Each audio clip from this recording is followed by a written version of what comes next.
Il y a un sujet sur lequel on va porter des amendements, c'est sur l'âge de consentement qui pose problème. On était favorable à ce qu'il y ait un âge de consentement, c'est-à-dire en dessous duquel on considère qu'il n'y a pas consentement, il y a viol.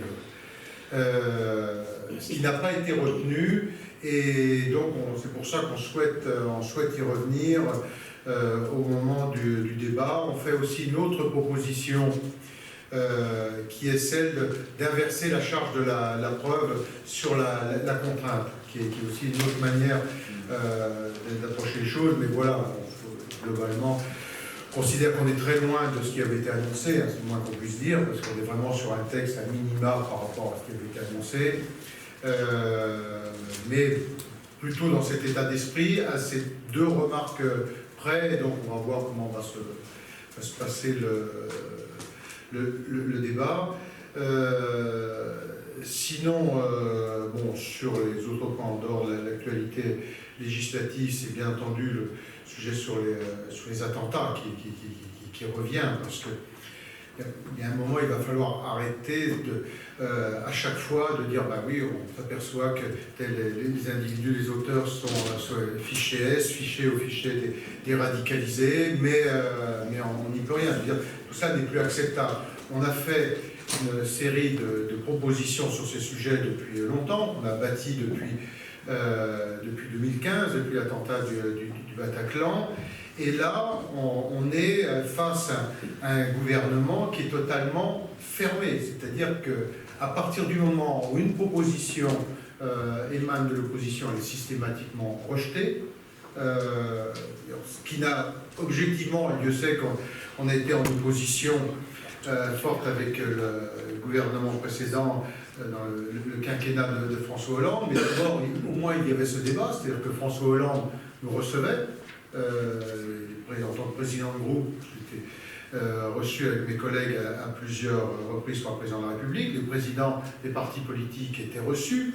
Là, personne n'est reçu par le président de la République, qui se considère vraisemblablement au-dessus de tout cela.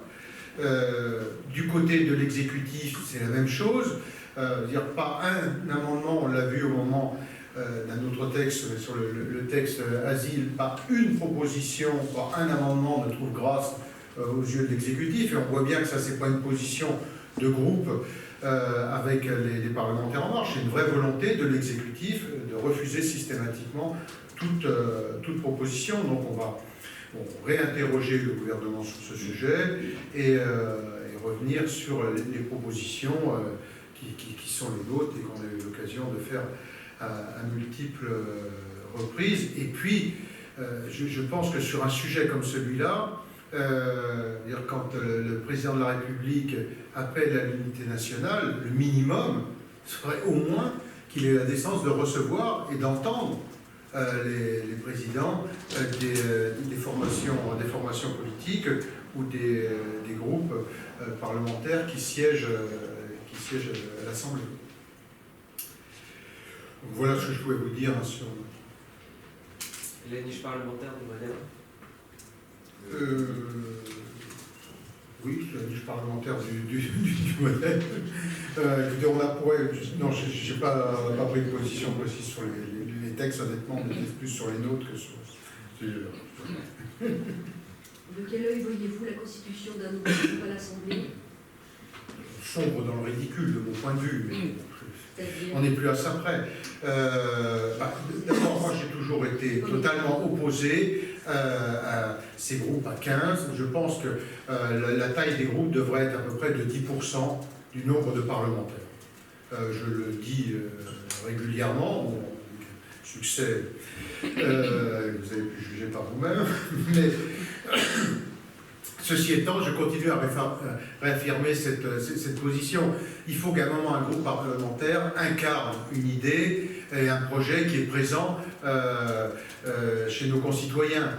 Or là, on est sur des opérations politiciennes. Enfin, c'est d'ailleurs l'objectif recherché par l'exécutif, qui le fait avec l'affaiblissement du Parlement, l'agrandissement des circonscriptions,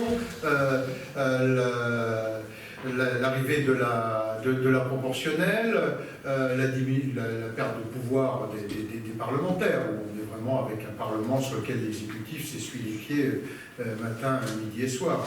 Et donc là, des groupes à 15, ça ne veut rien dire. Ça a la responsabilité au président de l'Assemblée qui les accepte et qui ne veut pas remettre ce débat sur la table. Alors peut-être que, moi je veux bien que ma position puisse paraître excessive, encore que je trouve qu'elle ne l'est pas, de dire que ça devrait être 57 députés pour pouvoir former un groupe. Après on peut peut-être négocier, mais 15, on voit bien le jour où tous les groupes vont s'éclater par sous-groupe à hauteur de 15. Et en plus, tout ça n'a plus de sens, parce que après, à la conférence des présidents, on va finir à 30. Et jusqu'où ça s'arrête, les questions d'actualité, enfin, à force de dire, c'est minimum une question par groupe, donc chacun se dit, bah, on est un groupe de 15, allez hop, j'ai droit à une question, et on va jusqu'où, quoi. Mais, c'est à la majorité de décider. Moi, ma proposition, elle est sur la table, elle est assumée et pas d'aujourd'hui, donc tout à fait la prendre. Il suffit, c'est une décision de règlement intérieur, donc c'est très vite, c'est très rapide à prendre. Bonjour, votre réaction aux événements à la frontière entre Gaza et Israël? On assiste à une escalade qui est non seulement inquiétante, mais qui est dramatique. Je pense que tout ce qu'a fait d'ailleurs effectivement le gouvernement, mais tous les appels au dialogue et au calme, le moins qu'on puisse dire, sont les bienvenus, parce que là, on voit bien l'engrenage et le risque qu'il y a avec cette escalade. Et dans cette situation, on sait que Mahmoud Abbas a dit que les États-Unis ne pouvaient plus servir de médiateurs dans la région. Que devrait dire Emmanuel Macron selon vous, et quel rôle précisément peut jouer la France? Relativiser comme à chaque fois les choses. On voit bien que cette situation, elle ne date pas d'aujourd'hui, mais là, incontestablement, c'est un cran de plus sur l'escalade de violence.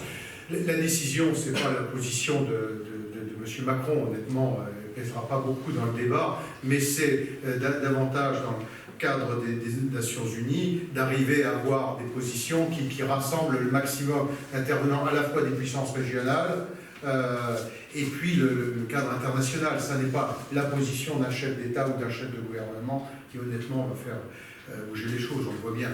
Est-ce que la position de l'Europe pourrait avoir Je pense que ce serait d'une autre nature.